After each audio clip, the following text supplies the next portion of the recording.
Hello, it's Greg Rosengadger. We're back. We hope you're having a happy day wherever you're watching this video from. As always, we'd like to thank you for your continued support of Greg Rosengadger's social media and writing efforts. Thank you, thank you, thank you. Welcome back. Recently, in earnest, we have been writing academic level papers on a variety of topics. One on theoretical physics, one in history on the U2 incident in Gary Powers, and several on AI, authorship, and authenticity in academic level writing. As always, we appreciate your support.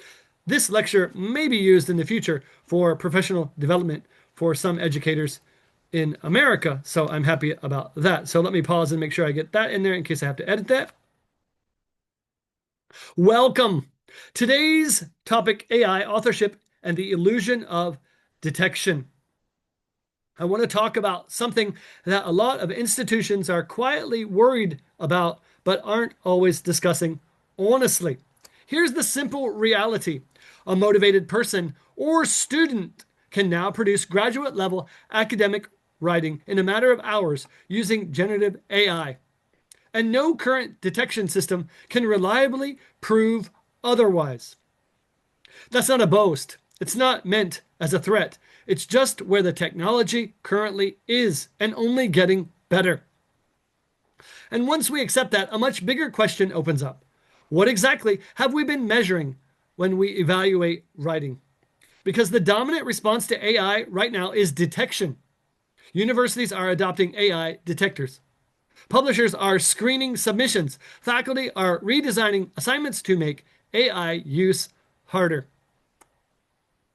But detection systems don't actually detect AI in a forensic sense. They estimate probability. They look at patterns in predictability and in sentence structure. And they're inconsistent. They generate false positives. And they're easy to disrupt with even the lightest of revision. So what we really have is a technological reassurance system, not a reliable enforcement mechanism. And that's why I describe this as the illusion of detection. It creates the feeling of control without delivering certainty. But the real disruption isn't detection failure. The real disruption is conceptual. For decades, academic writing has functioned as proxy for thinking. The assumption has been simple. If you can write a structured, well-cited, coherent argument, then you must understand the material. Writing becomes evidence of cognition. But AI separates those two things very distinctly. It shows that polished academic prose can be generated quickly, sometimes very quickly, if not instantaneously, with the right prompting and refinement.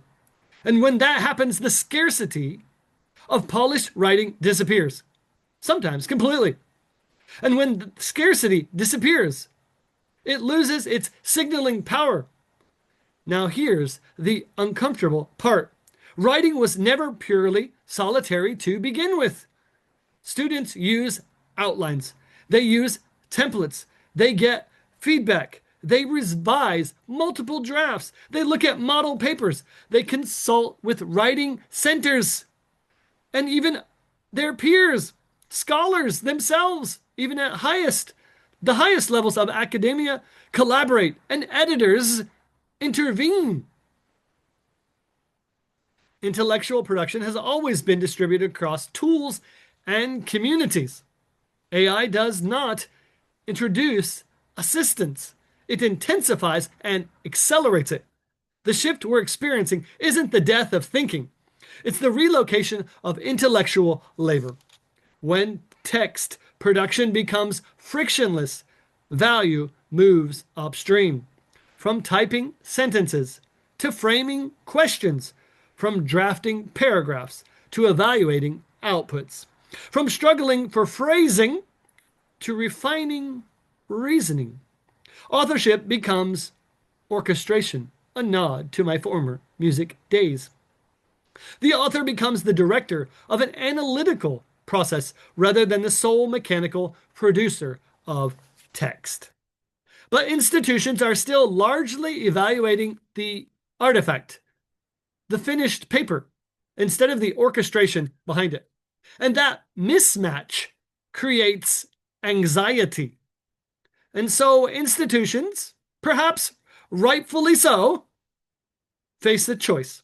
One option is, of course, escalation, more detection, more surveillance, more suspicion, more formal declarations. You must not use AI, thus saith the professor. But that creates an arms race, metaphorically speaking, and literally. AI improves. Detection tools respond. Users adapt. Detection degrades. And the process, trust erodes. The other option, of course, is adaptation. Instead of asking, was this written without AI? The question becomes, does this student understand the argument? Can they defend it? Can they modify it? Can they apply the reasoning in a new and novel context? Can they create their own position? In other words, shift from product-based validation to process-based validation. AI forces us to confront something that was already true but easier to ignore. We often equated endurance with understanding. The ability to produce long academic prose under time pressure became proof of mastery. Late nights and deadlines were the meat and potatoes of my entire academic career from kindergarten through graduate school. And for many of you, I am sure, who are watching this as well. But times have changed.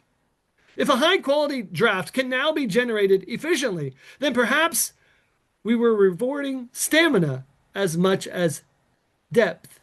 Hard work matters. Effort matters. Right? That doesn't mean that writing still doesn't matter. It does.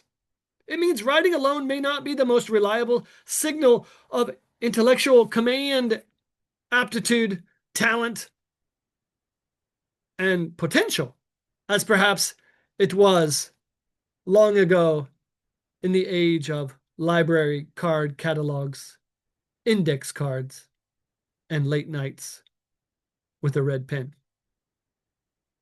AI exposes the gap between surface fluency and conceptual control. And that exposure is uncomfortable, to say the least. But it may also be clarifying to a degree, because the future of scholarship probably isn't about banning AI or pretending that it doesn't exist. Trust me, my friends, it's not going anywhere. It's too easy, relatively speaking. And that's human nature. No different than calculators in a math class. It's about redefining intellectual legitimacy around responsibility, transparency in tool and app use, demonstrated understanding, a willingness to defend ideas publicly, and the ability to revise under pressure. AI doesn't eliminate thinking. It redistributes where thinking happens. The real question isn't whether AI can write. Trust me, it can. The real question is whether institutions are willing to rethink what writing has been long in standing for all along. And if they do, scholarship may become, in fact, stronger. If they don't, the gap between technological reality and the institutional policy will only widen. And that tension will not disappear. It will just become harder to manage. That's it, and have a great, great day.